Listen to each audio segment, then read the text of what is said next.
I never thought I'd be the kind of person to write one of these posts, but my hands are still shaking as I type. If even one of you reads this and understands what I went through, that's enough. My boss, my charismatic, perfectly dressed Instagram husband boss, took out a $200,000 loan in my name, not the company's name, not his own, mine.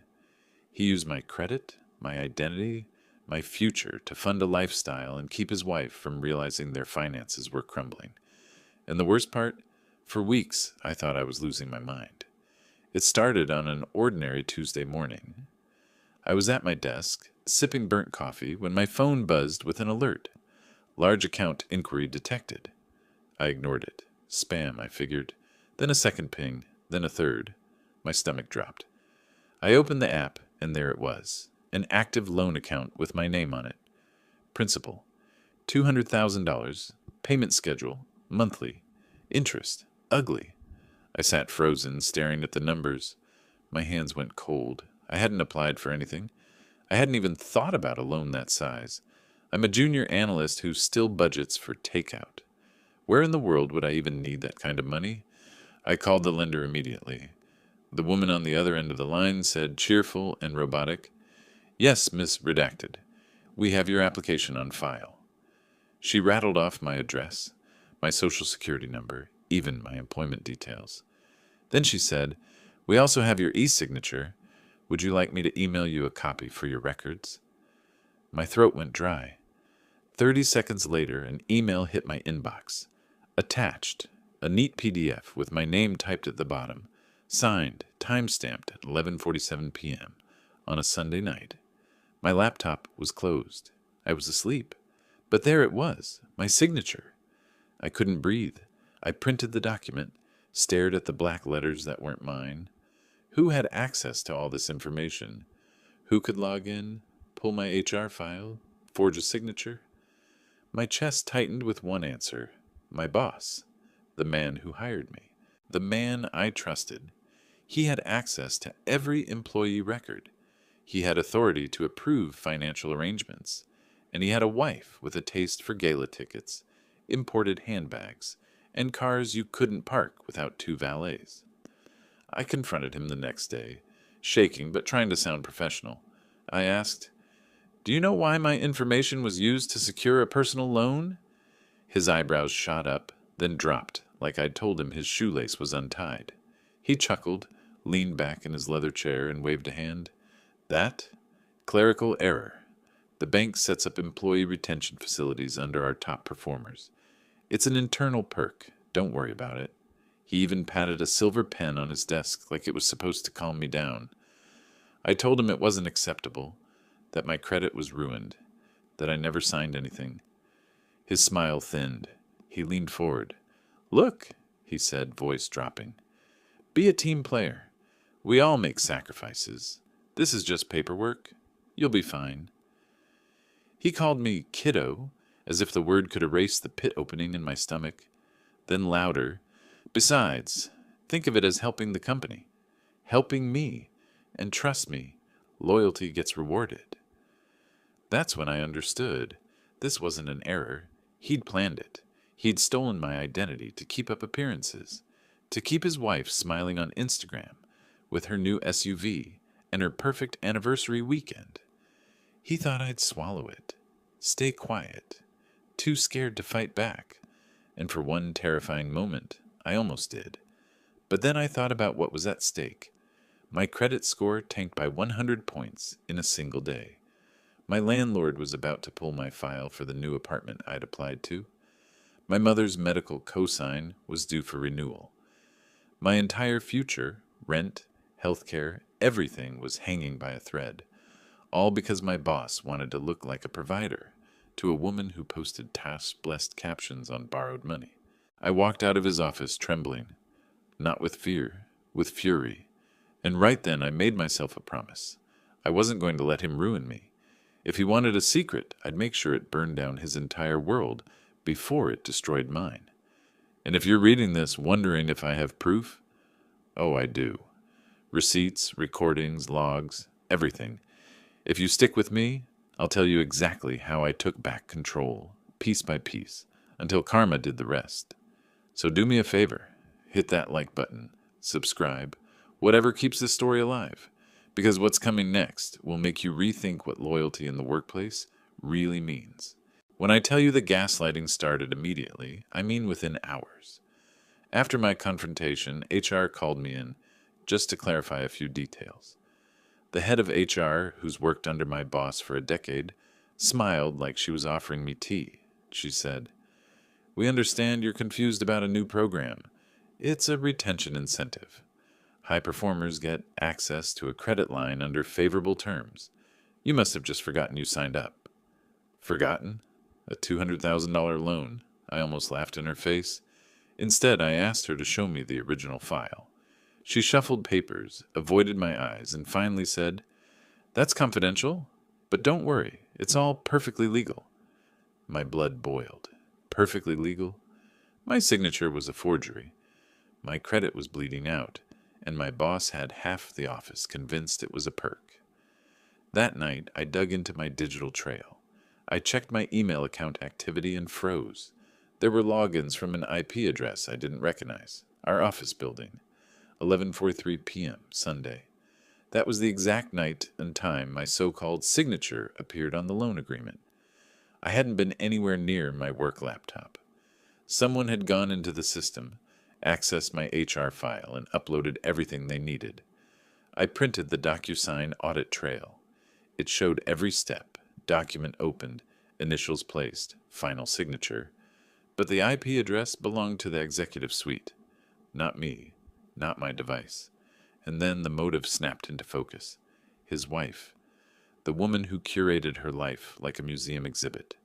Glass of champagne on marble countertops, photo shoots in luxury cars, charity galas where she wore designer gowns with price tags bigger than my annual salary.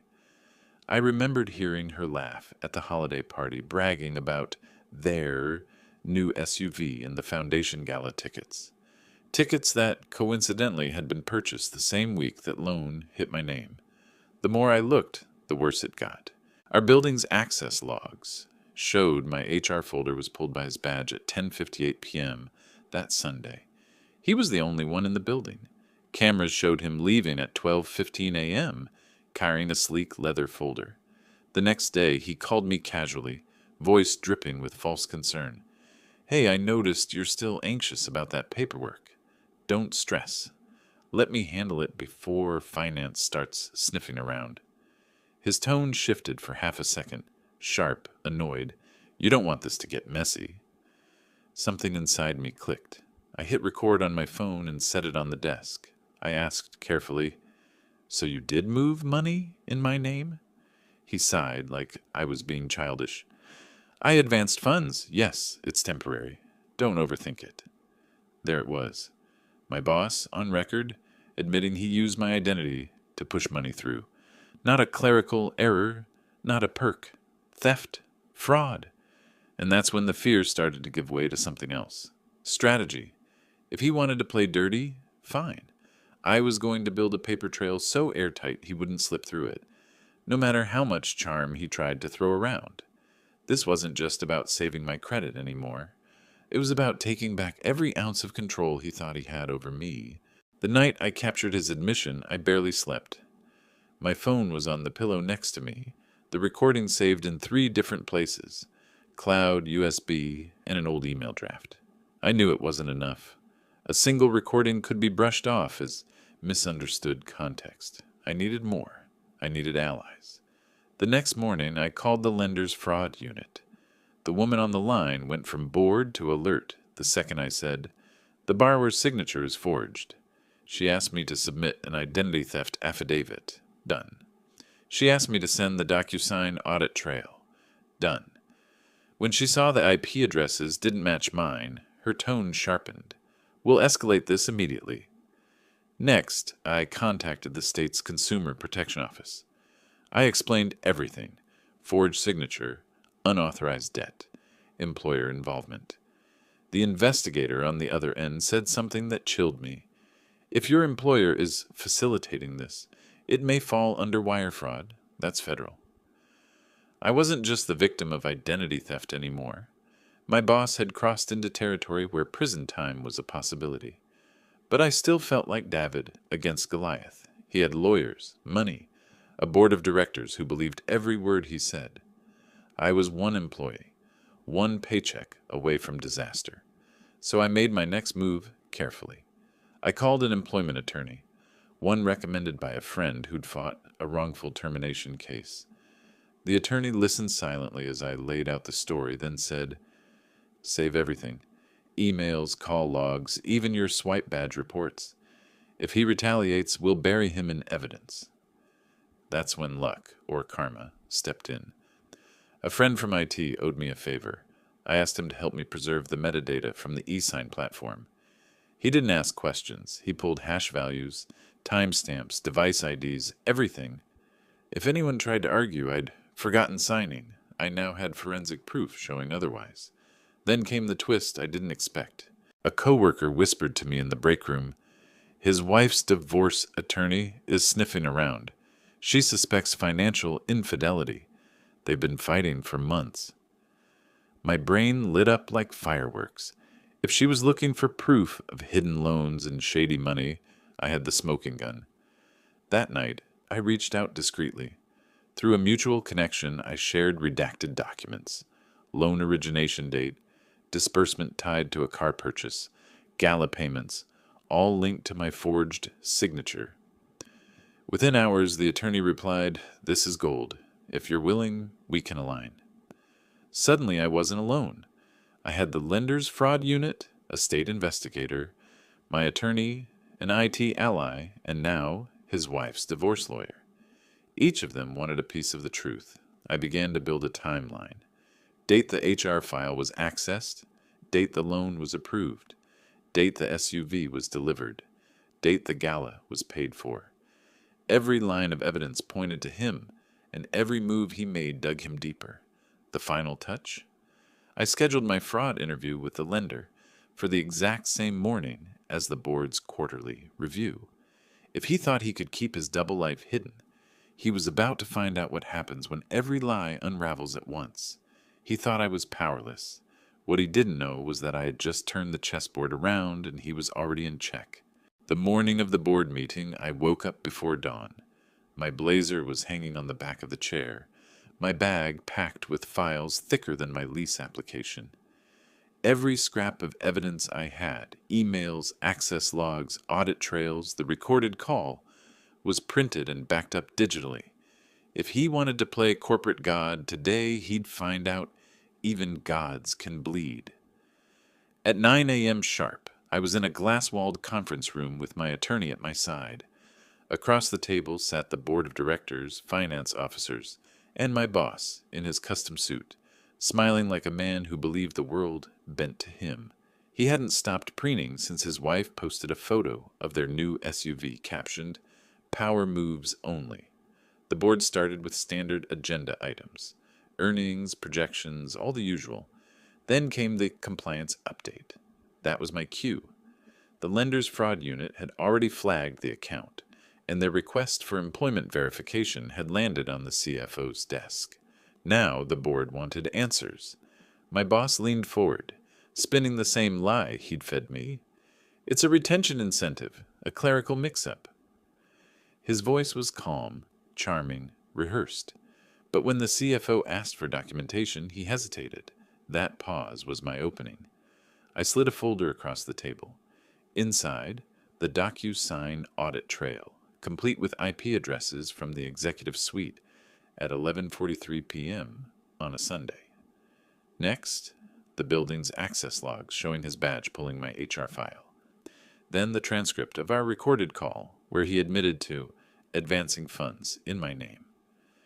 The room went silent. He tried to laugh it off. "This is exaggerated. She's confused." That's when I played the audio. His voice filled the room, unmistakable. "I advanced funds. Yes, it's temporary. Don't overthink it." The charm cracked. His smile twitched. And then the real grenade dropped. A courier entered with an envelope, served right there in the boardroom. His wife's divorce attorney had filed a preservation notice for marital assets, citing unauthorized debts and financial infidelity. attached exhibits, many of them the very documents I had provided. The timing was perfect. The board's faces went from confusion to disgust. The CFO pushed back his chair. You didn't just compromise an employee. You compromised this entire company. Desperation flickered across his face. He tried to pin it on a junior admin, claim someone else must have accessed his account. But I was ready. I pulled out Slack exports, showing him ordering that HR file pull himself. Every alibi he tried collapsed under the weight of his own words and digital fingerprints.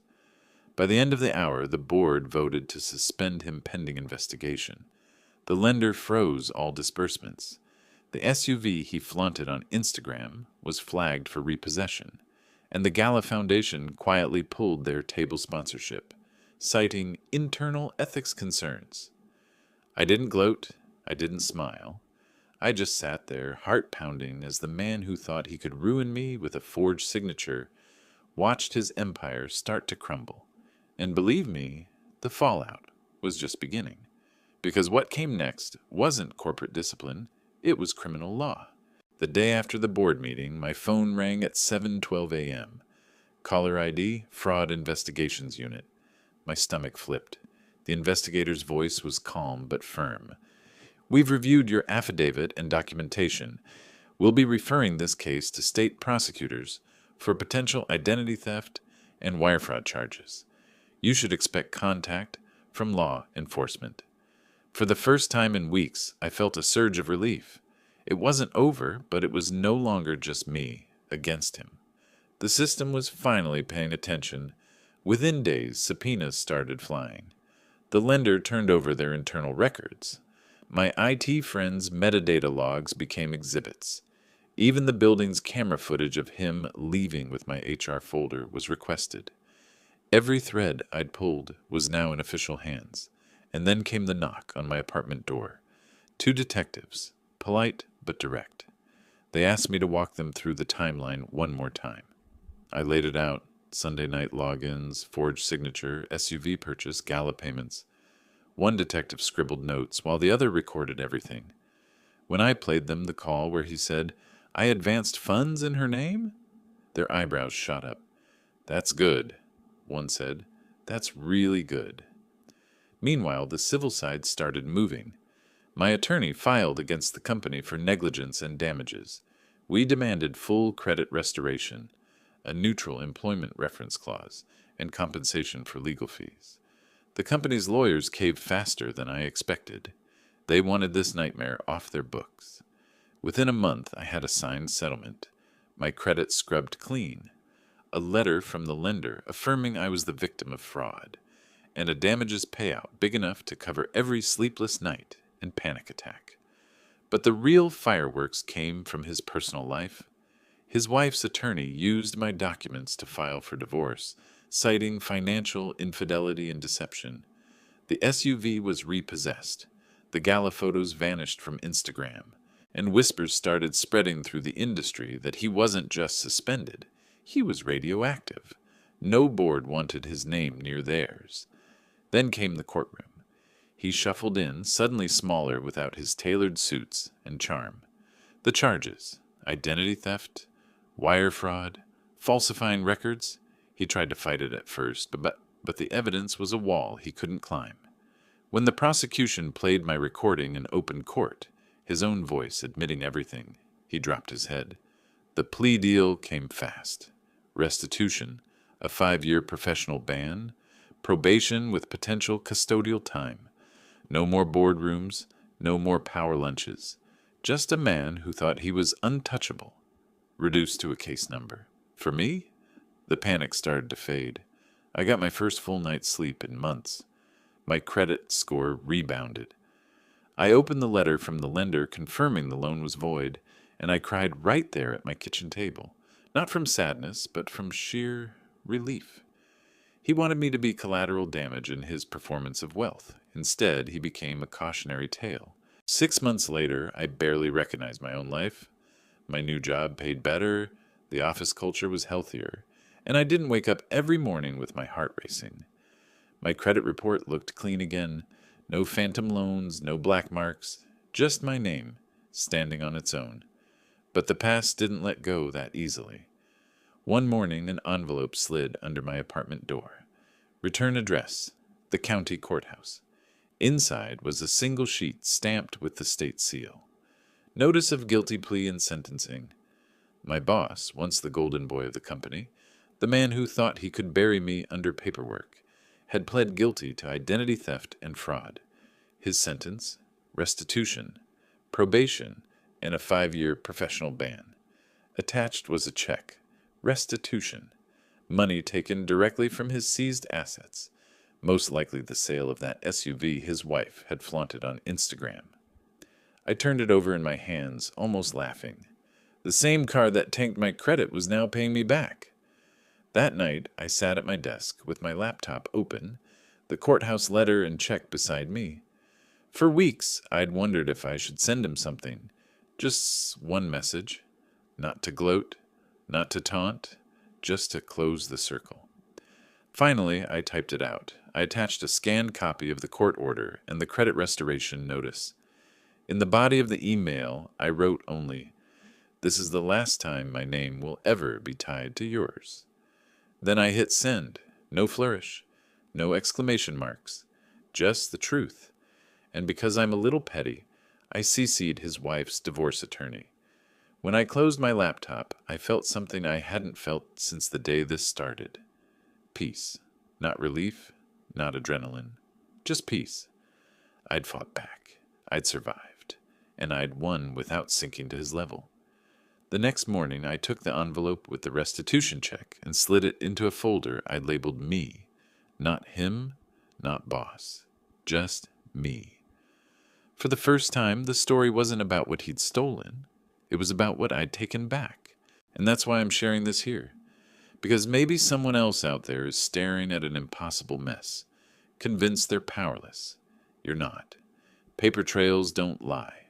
The truth doesn't stay buried forever. And sometimes karma doesn't need your help.